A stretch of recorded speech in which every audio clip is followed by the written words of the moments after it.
to, Venus flytrap, no? Nakakailang order na siya at laging lalamove yung kanyang mode of shipping.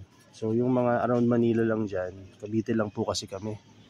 Kaya kung gusto nyo umorder ng mas mabilis yung marireceive, mas fresh yung matatanggap, walang sign of stress, ipalalamove nyo na lang. Sabihin ko sa inyo, sulit talaga. Lalo na kung maramihan naman kayo kukuha, or kahit eto nga, isa lang yung kukunin niya yun nga lang, worth 1K yung kanyang bibilin, no? So alam nyo, siya rin nagsasabi sa akin na ako na lang daw rin ang pumili kung ano yung best sa batch.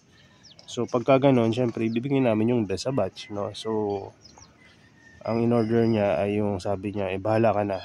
So nung nakaraan, ang binigay ko ay Black Star, at nung mas nauna pang order, ang binigay ko Phalanx, no? Worth 1.5, tas 1.5 ulit ngayon, tas ngayon 1K naman.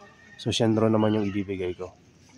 So sabi niya, lagyan mo sir ng mga fern, no? Kasi pinanlililim niya habang hindi pa tapos yung setup niya sa pang indoor. Kailangan niya na medyo panlilim. So ito, fern yung pinapasama niya dun sa kanyang order. So pre lang yan yung fern dito, kasi yung fern dito pinapakain lang namin sa ibon. So kusang natubo, hindi namin tinatanim. At kahit na bunutin namin ng bunutin yan, tutubo pa rin yung mga fern dyan.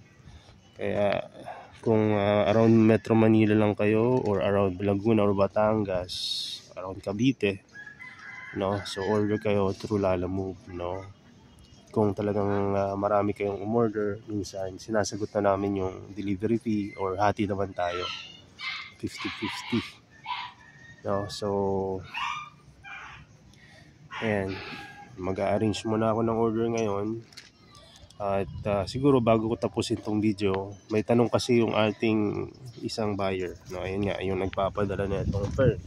Sabi niya, sir, ano kaya yung pwedeng isama na non-carnivorous plant sa ating mga Venus flytrap, or sabihin na natin carnivorous plant? So anything na pwede nyo mabuhay sa sphagnum moss and perlite na halaman, pwede yung isama.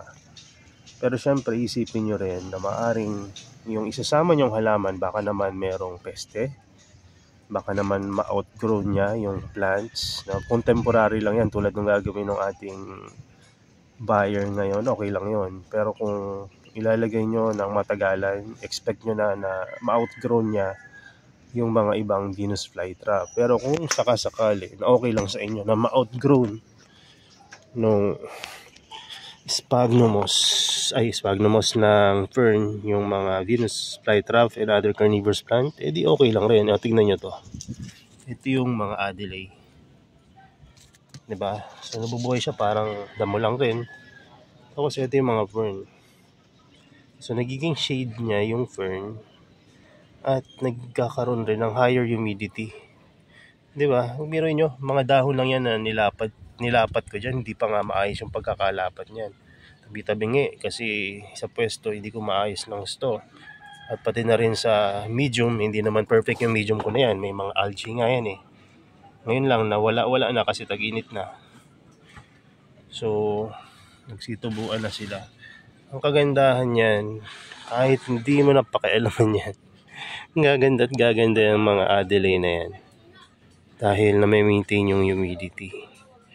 Hanggat healthy ang fern na yan, for sure, healthy na rin tong mga carnivorous plant natin. Kaya okay rin minsan na naglalagay ng mga non-carnivorous plant. Pero kung ako sa inyo, sabi ko nga, pati doon advice ko doon sa bumili, magumpisa muna sa common. Kasi yung common naman, halos kasing ganda rin yan ng mga rare, diba? So yun nga lang, gusto natin yung mga rare kasi sa mga collector, maganda yung may mga variation, at kinokollect talaga nila yung mga iba't ibang cultivar. Pero kung mga gusto lang natin na makita, ma-experience itong mga carnivorous plant sa less hassle or maintenance na pwede nating ibigay sa kanila, lagay nyo dyan, itanim nyo lang basta at lagyan nyo ng mga non-carnivorous plant, at masaya na makita na nabubuhay sila, na parang makikita nyo lang rin sa wild, diba? Ganda rin, basic na basic, pinakamura, Ganitong setup siguro hindi kayo abot ng 200 kung magpo-propagate kayo at gagawa kayo nito. No, siguro magiging gastos nyo lang dito yung medium. Pero yung mga halaman na to, napakamura ng Adelaide, 200 pesos lang yan eh. Tapos kalbuhin nyo, yung tulad ng ginawa ko dito. Ayan o, tinanggal ko yung mga dahon niya, itinanim ko. Although yung dahon dito hindi nabuhay dahil nasa initan. Pero pansinin nyo, yung mga dahon na nasa medyo shaded, kung kaano kabilis mag-produce ng anak yan. Diba? Oh.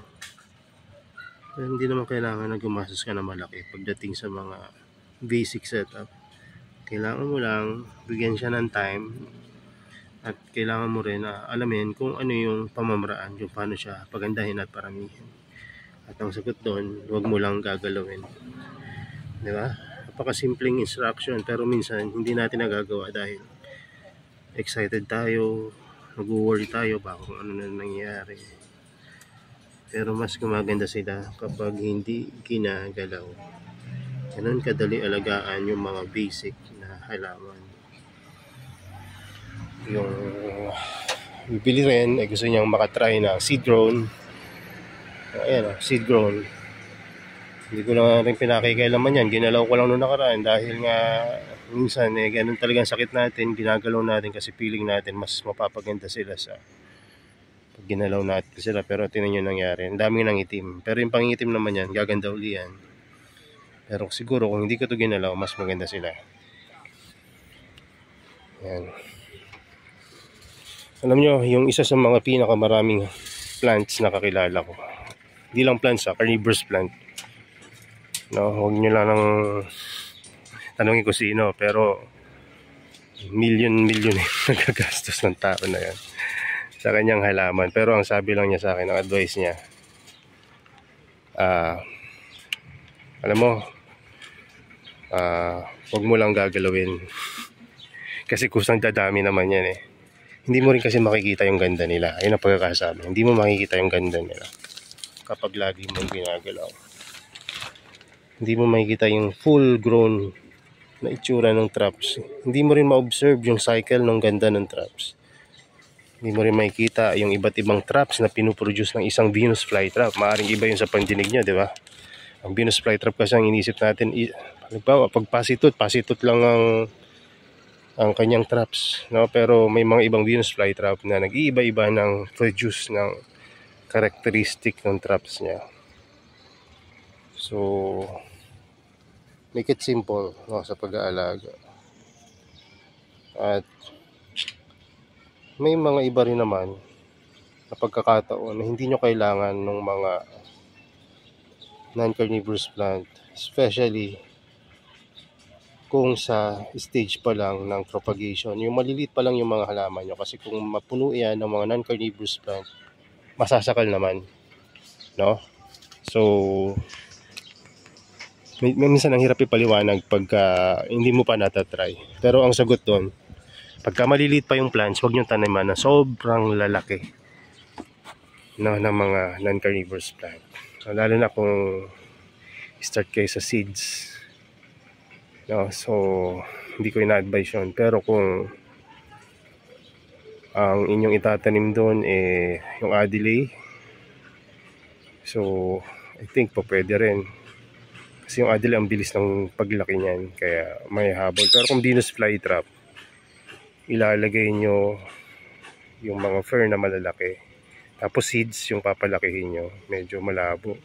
Siguro ang gawin nyo na lang, lagay nyo yung malaking Venus flytrap sa gitna.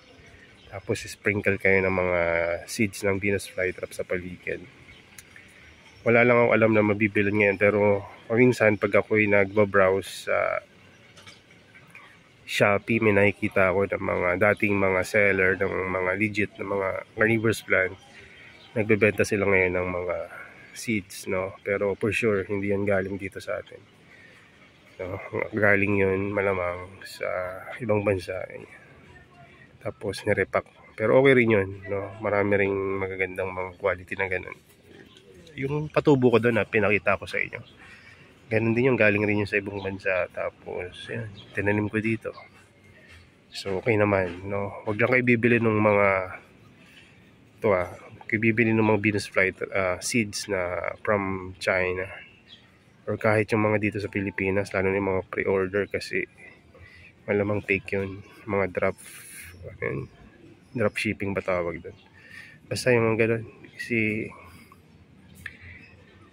makikita nyo naman, gusto nyo i-try nyo muna, pero sa totoo lang, research nyo muna kung ano itsura ng legit na Venus flytrap. Ang hirap i-identify niyan pag baguhan ka, kasi halos ka-shape, ka-size, tapos pag tanim mo hindi pala Venus flytrap, no? Usually ang Venus flytrap na seeds hindi mura, mahal siya. Kaya kung mainipin ka, mag-plant test ka na lang, no? Pero kung gusto mo talaga ma-challenge yung sarili mo na makita mo or mapalaki mo yung isang Venus flytrap from seed at makita mo yung whole cycle ng growth niya, ayun, umpisa ka sa seeds. So may difference pa pagka sa seeds. So nasabi ko na sa inyo yung last video na pag sa seeds may mga chances na maglabas siya ng mga unique na mga traps, no? So parang tumataya ka sa loto. Maliit yung chance, pero maaring magkaroon ng mga magaganda at bagong traits sa Venus flytrap na pwedeng maging high value siya pagka naalagaan mo, naparami mo. So kung masipag ka mag-alaga ng seeds tapos naging plantlets, it will take years bago mo papalaki yan. Depende sa lalabas na lalabas na plantlets. So pwede ka mag-start sa seeds siguro, try mo yan. So anyway, umiinit na, kailangan ko nang tapusin yung order ngayon. At naisip ko lang videohan kasi pwede rin itong maging tanong ninyo na pwede bang samahan ng ibang non-carnivorous plant yung ating mga Venus flytrap or other carnivorous plant. Ang sagot, pwede po.